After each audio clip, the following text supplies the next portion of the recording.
Destiny पे जब मेरी नज़र जाती है, तो आपका बढ़िया बना-बनाया बिज़नेस कोलकाता में सेट हो गया था। आपने बताया कि एक दिन में 1 लाख रुपए की सेल हुई। फिर अचानक से आपको सब कुछ छोड़ना पड़ा। ये बहुत इम्पोर्टेंट पॉइंट है क्योंकि इंसान ऊँचाई पे जाता है तो फिर उसके गिरने के खतरे भी होते हैं। ये पूरा माइंडसेट मैं आपका जानना चाह रहा हूँ कि जब आपका बना-बनाया बिज़नेस 2000 तक चल रहा था कोलकाता में, फिर आपको दिल्ली आना पड़ा। क्या वजह रही थी? कितना बड़ा सेटबैक था आपके लिए? और उस टाइम पर आपका स्टेट ऑफ माइंड क्या था? वो मैं समझना चाह रहा हूँ। इसके पीछे देखिए बीच का 2-3 और एपिसोड है, हुँ, जो मैं जब मेरी ये दुकान बहुत अच्छी चलने लग गई, तो फिर मैं एग्ज़ीबिशन कम सेल लगाने लग गया फैशन गारमेंट्स का। अच्छा। हाँ, मैंने देखा कि भैया एक एग्ज़ीबिशन कम सेल लगाते थे गोकुलदास एक्सपोर्ट वाले। हुँ, मैंने देखा ये तो अच्छा बिज़नेस है, वो लोग सरप्लस का जो उनका एक्सपोर्ट सरप्लस का माल था, हुँ, वो लोग लाके सस्ते में एग्ज़ीबिशन में बेच देते थे, भीड़ लगती थी। हुँ, तो मैंने देखा ये तो बहुत अच्छा आइडिया है, हुँ, तो मैंने सीखा वहाँ से। हुँ। फिर मैंने भी एग्ज़ीबिशन लगाना चालू कर दिया वहाँ कलकत्ता में। अच्छा। हाँ, तो पूजा और चैत्रों का वहाँ सेल होता था, तो उस समय मैं भी ये जितनी बड़ी कंपनियाँ थी रैंगलर, ली, बड़ी-बड़ी कंपनियों का हुँ, मैं माल खरीदता था हुँ, और बल्क में जो उनका माल फँस जाता था या फैशन ऑब्सोलीट हो जाता था या थोड़ा डिफेक्ट हो जाता था, मैं बल्क में खरीद के और उसको एकदम कम मार्जिन में बेच देता था। अच्छा। तो यहाँ एक सबक सबके लिए है कि रिस्क आपको लेना पड़ेगा जीवन में। हुँ, तो आपको मैं कैसे बताऊँ कि वहाँ पर मेरी खाली 50 स्क्वायर फीट की दुकान में मैं बॉम्बे गया और मेरे को जीन्स का एक लॉट बहुत पसंद आ गया। हुँ, तो मैंने पूरा लॉट 4000 पीस का लॉट था और मेरी जीन्स की समझ लीजिए 4 पीस 5 पीस की सेल होगी डेली की। हुँ, लेकिन मैंने 4000 पीस का जीन्स का लॉट खरीद लिया हुँ, कि भई मेरे को सस्ते में मिल रहा है और मैं सस्ते में बेचूँगा, बेच लूँगा। हुँ, मेरे पास ना गोडाउन का व्यवस्था, हुँ, ना कुछ मैं घर में लाके जहाँ सोता था वहाँ उस रूम में पूरा जीन्स लगा दिया, सजा दिया हुँ, और फिर उसी जीन्स को मैं जा-जा के दुकानों में भी बेचा हुँ, कि भई ये जीन्स मैं इतना सस्ता दे रहा हूँ और इस शर्त पे बेचा कि भई आपका नहीं बिके तो मेरे को वापस कर देना। हुँ। और धीरे-धीरे वो क्लिक कर गया। तो अच्छा, ऐसे माने ये सब एक्स्ट्रा एफर्ट आपके होंगे तब वो आप आगे बढ़ेंगे। बिल्कुल। हाँ, तो मैंने ये एफर्ट किया फिर एक्जीबिशन कम सेल अच्छा चलने लग गया। हुँ, मैं पैसे हर मंथ डायरी लिखता था, मैं हर मंथ लिखता था मेरे पैसे इतने बढ़ रहे हैं। हुँ, मैं लिखता था कि आज मेरे इतने पैसे हो गए हुँ, मेरा नेटवर्थ जिसको बोलते हैं, हैं, छोटे से उम्र में नेटवर्थ होने लग गई। हुँ, फिर धीरे-धीरे, धीरे-धीरे मैं फिर एक और छलांग लगाई मैंने हुँ, कि वहाँ पे एक बड़ा सारा टाइगर सिनेमा हॉल था। हाँ, तो वो वहाँ पे कोई सेल लगी हुई थी। मैं टैक्सी से या गाड़ी से जा रहा था तो मैंने देखा अरे! ये इतना बड़ी जगह है, इतनी भीड़ है सेल में। हुँ, तो मैं बोला ये सेल की जगह तो मैं लूँगा हुँ, और उस समय एक समझ लीजिए वो ताजमहल खरीदने टाइप का डिसीज़न अच्छा, था अच्छा, कि इतना कॉस्टली जगह है और मैंने बोला नहीं मेरे को करना है। हुँ, और वो एक्जीबिशन की जगह मैंने परमानेंट भाड़े में हुँ, ऐसे भाड़े में जो कोई वो लेवल का इंसान सोच ही नहीं सकता कि इतने भाड़े की दुकान।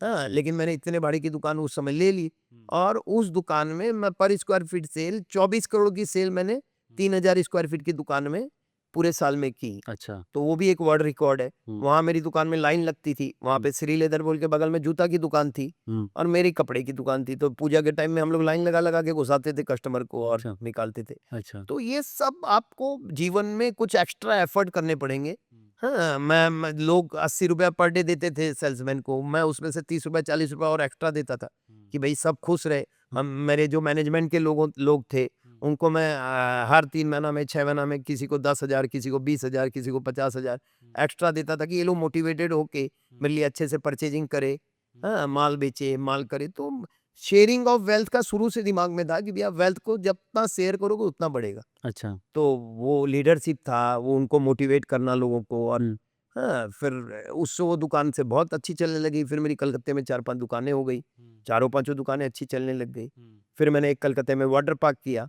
हुँ, फिर मेरे 2000 में वहाँ कलकत्ता में क्योंकि इतनी मेरी दुकान चलती थी, हुँ, तो लोग जलने लगे तो किसी ने पॉलिटिक्स वगैरह करके वहाँ यूनियनबाज़ी करवा दिया। अच्छा, तो मैंने 6-7 महीने वो मेरे जीवन का पहला सेटबैक था। था, हुँ, हाँ, बड़ा मने निराश हो गया मैं बोला एक मालिक करे क्या?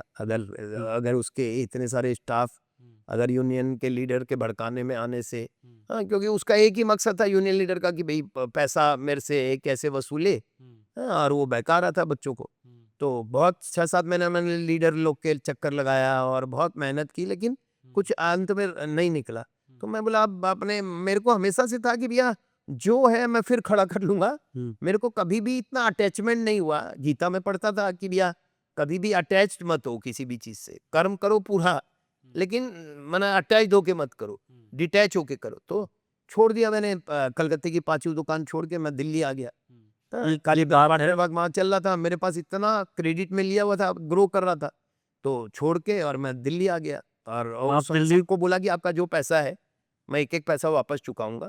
दिल्ली में आके पहली दुकान खोली यहाँ पे साल 2001 2001 में, 2001 या 2 की बात है।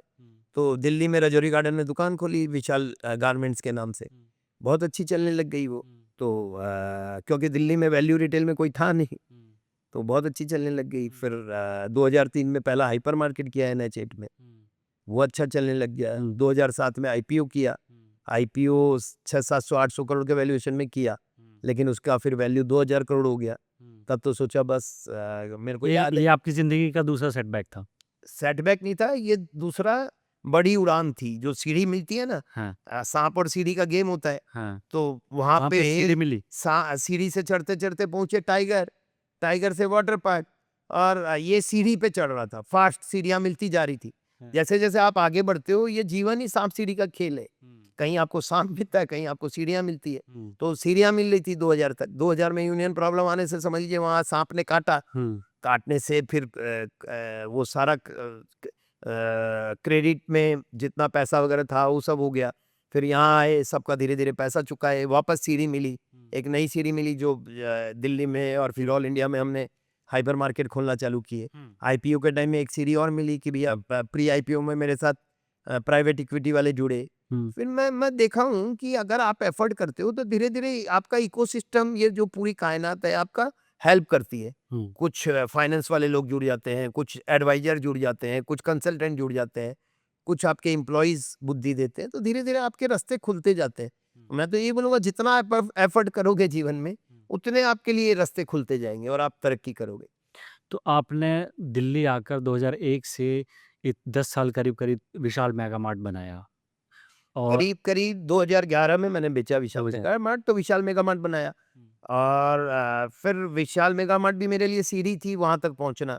और 2000 करोड़ का वैल्यू हो गया। मेरे को याद है जब मैं IPO का पहला दिन, जब इन्वेस्टर कॉन्फ्रेंस हम लोग का रोड शो होता था, तो मैं बोलने में तो उस्ताद शुरू से ही था, तो मैंने ऐसी ऐसी बातें बोली। और मैं कभी दिल से बोलता हूँ, कभी भी नाटक करता नहीं हूँ बोलने में, मेरे मन से दिल से सच्चाई झलकती है। तो मैंने जो बोला, लोग बोलने लगे, अरे ये तो नया अंबानी पैदा हो गया। हाँ, ये तो मैंने बहुत आगे जाएगा, अंबानी जी से भी आगे जाएगा। हाँ, और मैंने चेष्टा भी वही की, लेकिन मैं एकदम एक्सेप्ट करता हूँ कि मेरे अंदर वो मैच्योरिटी नहीं आई थी उस समय, तो मैं इतने बड़े बिजनेस को इतनी स्पीड में मेंटेन नहीं कर पाया। जब आप 2011 तक, जहाँ तक आप विशाल मेगा मार्ट को ले आए, 2007 में IPO हुआ, हाँ और 2008 में लेमन ब्रदर्स का प्रॉब्लम आया, वर्ल्ड इकोनॉमी। हाँ, तो फिर ग्लोबल मंदी आई। ग्लोबल मंदी आई, मैं जितना पैसा रेज करना था नहीं कर पाया वो पैसा रेज वगैरह। और मैंने बहुत शॉर्ट टर्म लोन ले लिए थे। मैंने, जब मेरा सक्सेस चल रहा था, तो बैंक लाइन लगा के आ गए कि हमसे लोन ले लो, हमसे शॉर्ट टर्म ले लो। एग्रेसिव था ही, कभी जीवन में लगा नहीं था कि भैया कभी मार भी खा सकते हैं। तो फिर लोन ले लेके 4 फैक्ट्रियां कर दी। हाँ, और मैं सारे दुनिया में घूम रहा था इन्वेस्टर से मिलने के लिए कि आगे और ग्रोथ करना है। तो मेरी 5-6 जो गलतियां मैं यहाँ बताना चाहूंगा, वो थी कि भैया शॉर्ट टर्म लोन लेना, इतने स्पीड में बिजनेस को ग्रो कराना, जो कि मॉडल बहुत अच्छा नहीं हुआ था, और मैंने ग्रोथ इतना बड़ा चालू कर दिया। मेरा प्रोसेसेस इन प्लेस नहीं था, मेरी टीम इन प्लेस नहीं थी। हाँ, तो ये सारी गलतियां बन के 2008 के बाद बहुत लॉस होने लग गया कंपनी। उस टाइम पे आपने एक्सपेंशन पे ज़्यादा जोर दिया था। एक्सपेंशन पे जोर दिया, यही सब गलती की। हाँ, कितने स्टोर्स उस टाइम पर विशाल मेगा मार्ट के थे? छोटी दुकानें थी और सब मिला के 150 दुकानें करीब हो गई थी। 150। और कितना उस टाइम पे टर्नओवर था आपका एनुअल? मैं जब TPG को हैंडओवर किया, तब उस समय मेरा टर्नओवर करीब करीब 1100 करोड़ था। अच्छा। तो वो फिर प्रॉब्लम आ गया, तो फिर अचानक एक दिन लगा कि अरे, जब खड़े खड़े धरती घसक गई जब पाँव के नीचे से, तो फिर वापस संभाला अपने आप को। जो मेरे ख्याल से 20-25 लाख रुपए महीना वाला जो ऑफिस था, उसको मेरे को याद है एक दिन मैंने डिसीजन लिया कि अब खर्चा कम करना है। तो 1 मिनट में वो ऑफिस से मैंने सब जगह फोन कर दिया कि भैया कल से सबको ऑफिस, पुराना वाला ऑफिस में आना है, जिसका 2 लाख रुपया मैं लगा भाड़ा। अच्छा, कॉस्ट कटिंग की। हाँ, कॉस्ट कटिंग किया, और भयंकर रूप से कॉस्ट कटिंग करके वापस सारी कंसोलिडेशन चालू किया, रिपोर्ट्स इन प्लेस की, और वापस कंपनी को बहुत अच्छे स्टेज पे ले आया मैंने। हाँ, फिर क्या हुआ कि बैंकों को लगा कि ये अब इतना रिकवरी में टाइम लगेगा इनको। तो उनको लगा कि भैया किसी को बेच दे तो ये बढ़िया है। तो उन्होंने मेरे को प्रेशर देना चालू किया, मेरा पैसा होल्ड करने लग गया बैंक, कि भई मेरा क्रेडिटर को पैसा टाइम पे नहीं देता था। तो फिर मेरे को लगा कि अब बैंकों का सहायता नहीं मिल रहा है सपोर्ट, तो मैंने फिर बेच दिया। आज बहुत मेरा उस समय 1080 करोड़ का या इसके आस-पास का टर्नओवर हो गया था। फिर मैंने अपने टर्म्स में, टीपीजी ने बोला कि आप भई साइन करो कि ये बिज़नेस फिर नहीं करोगे। तो मैंने साइन नहीं किया, मैंने अपने टर्म्स में टीपीजी को बेचा। मैंने अपनी एसेट्स एंड लायबिलिटी सारी बेच दी, जिससे कि भई मेरे को याद है मैंने उस एग्रीमेंट में ये भी लिखवाया कि भैया मेरे जो एम्प्लॉइज़ का बोनस है, वो मार नहीं खाना चाहिए। मैंने एग्रीमेंट में लिखा है कि मेरा जो एक-एक क्रेडिटर है उसका पैसा मिलना चाहिए और मेरे सारे एम्प्लॉयी का बोनस भी मिलना चाहिए। तो जब ये साइन करा के इंश्योर किया कि भैया जब वो कंपनी टीपीजे ने लिया तो उसने पहला महीना सबका बोनस दिया, जो कि ड्यू था एम्प्लॉयी का। अच्छा। तो आपको बड़ा माने इरादों का बहुत मजबूत होना चाहिए, पॉलिसीज़ का बहुत मजबूत होना चाहिए।